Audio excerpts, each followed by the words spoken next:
Hello guys, welcome to my channel. So in this video what we'll look into is earlier we have seen string and list. If you miss those tutorials you can find those on my YouTube channel. For the other purpose I'm just adding those links in the description as well. So now let's get into the set. So but when it comes to set, right, when it comes to set we normally keep inside these curly braces. So if you just check, like in this case I just created one set with elements 1, 3 and 4. If I just check the type of the x, it will give us,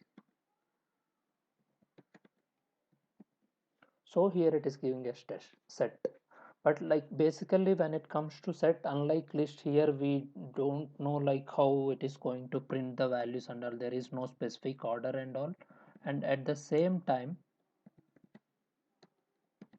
it doesn't have any index. Like in when it comes to list and string we are able to access elements using the indexes, right? But when it comes to set we don't have specific uh, index or something. Like if you try to access those, it is going to throw an error for you.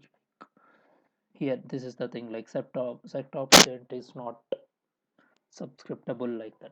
So this means like here when it comes to set we can't access any of the elements using the any indexes and all. And at the same time we there is no specific order and all, so that is why we call this as set as unordered. So because as we are not sure about how order which order it will follow and all, so that is why we call this as a set as a unordered.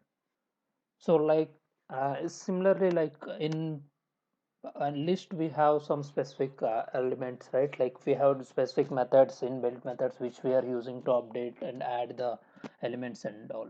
So here also we can do that. Like let's say if you wanted to add any element to x, you can just simply specify x dot add and whatever the element you wanted to add. Let's say I wanted to add Python, so I can just simply add this, and if I try to print now I can see that elements got added. But when it comes to list, right, whatever you are adding it is getting added in the end.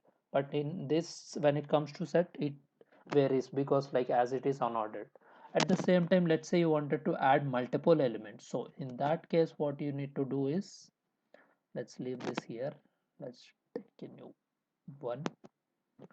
So let's say you wanted to add multiple elements, then you can follow this method called update, like x dot update. If you just give over, and here you can pass those elements whatever you wanted to add in the form of list. Let's say you wanted to add something like program, let's say something 22, and language.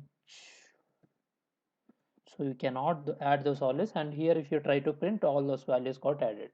So this is how you can add the element. This is how you can add the elements. If you wanted to add only single element, you can just pass that element by using x dot add and whatever the element you wanted to add. When it comes to like if you wanted to pass set of where like group, like more than one element or something, in such cases you just need to pass inside the particular list, and this is x dot update which you need to use to add those elements. So this is all guys, thanks for watching. We'll catch up in the next video.